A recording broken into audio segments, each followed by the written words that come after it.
Всем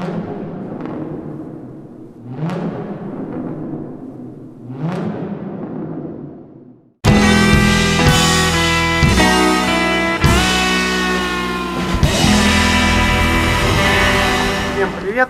Сегодня мы будем дорабатывать на нашем Ford Explorer бренчащие тормозные суппорта. Также можно попробовать доработать на других автомобилях. Выражается это в чем? Значит, имеем вот такой вот тормозной суппорт, и он у нас вот так вот тут брякает. То есть на ходу, когда едете по кочкам, он начинает бренчать, когда выжимаете тормоз, он не бренчит.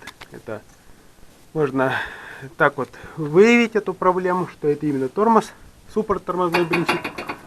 Бренчит, потому что у нас изнашиваются направляющие болтов, вот этих вот нижних. Болты менять уже бессмысленно, менять надо только всю скобу тормозного суппорта.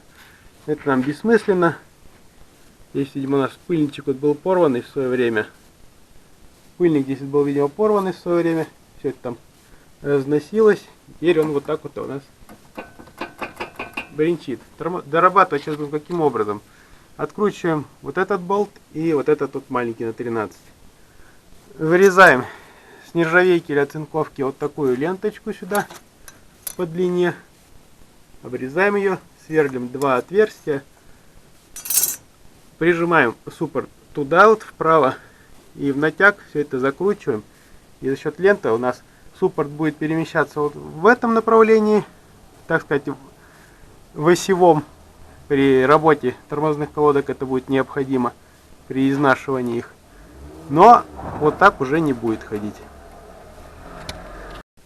Изготовили вот такую полоску. Так вот она выглядит.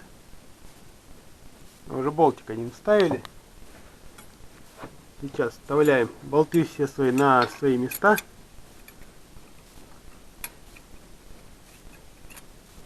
Закручиваем.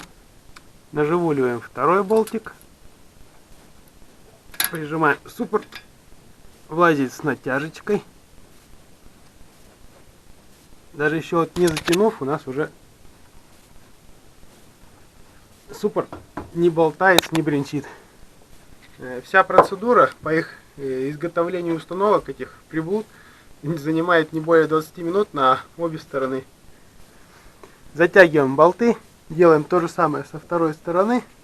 Таким образом у нас ничего не бренчит, не болтается. Менять ничего не надо. Все работает. Подписывайтесь на наш канал. Всем удачи и пока.